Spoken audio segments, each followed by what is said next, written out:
जय महाकाली भक्तों, जय महाकाल भक्तों, स्वागत है आप सभी का आज हमारे एक और विशेष वीडियो में।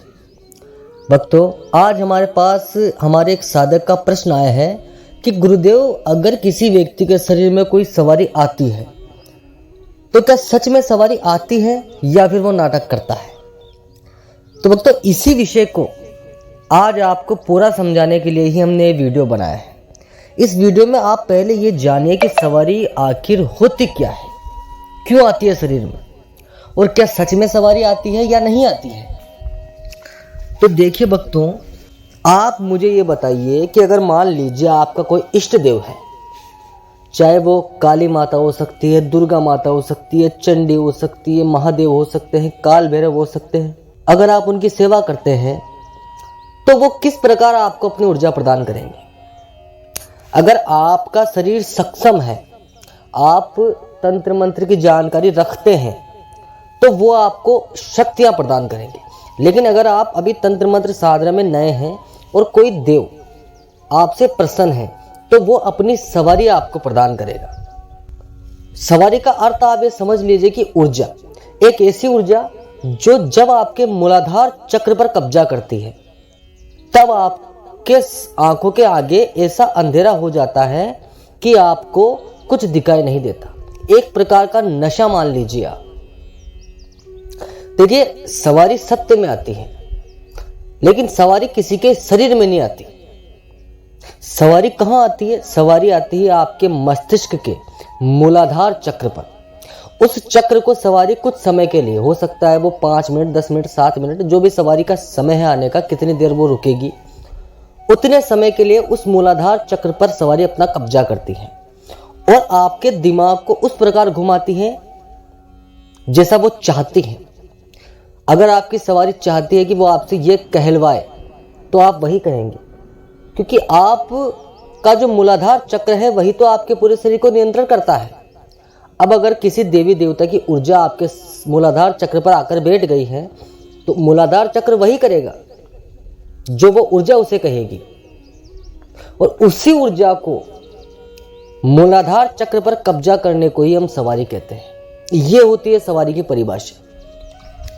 अब देखिए, क्या काली माता की सवारी, क्या दुर्गा माता की सवारी आती है? तो देखिए, ऐसा नहीं है। ये जो जितनी भी शक्तियां हैं, दुर्गा माता, काली माता, ये प्रचंड ऊर्जाएं हैं। तो ये अगर आपके मूलाधार चक्र पर कब्जा करने की कोशिश करेंगी तो आपका नाश पक्का है। शरीर फट जाना, सर फट जाना, इस प्रकार की जो आपने बातें सुनी होगी कि अगर किसी के शरीर में काली आएगी तो उसका शरीर फट जाएगा, ये सत्य बातें हैं। लेकिन काली नहीं आती, काली की जो छोटी ऊर्जाएं हैं, उसकी जोगणियां हैं, वो तो आ सकती है, वो तो आपके मूलाधार चक्र पर कब्जा कर सकती है। अब मान लीजिए आप कलेक्टर हैं, मैं आपको एक उदाहरण दे रहा हूं। मान लीजिए आप किसी डिस्ट्रिक्ट के कोई कलेक्टर हैं, आप पीछे बैठे हैं, आपका ड्राइवर गाड़ी चला रहा है। अब मान लीजिए अगर आप किसी रास्ते से निकल रहे हैं तो लोग क्या कहेंगे कि कलेक्टर निकल रहा है। लोग आपके ड्राइवर को नहीं जानते, तो नाम किसका होगा? उसी कलेक्टर का होगा। उसी प्रकार अगर आपके शरीर में काली की जोगणी आती है, तो लोग जोगणी को नहीं जानते, लोग तो माता काली को ही जानते हैं। तो लोग क्या कहेंगे कि काली की सवारी आ रही है।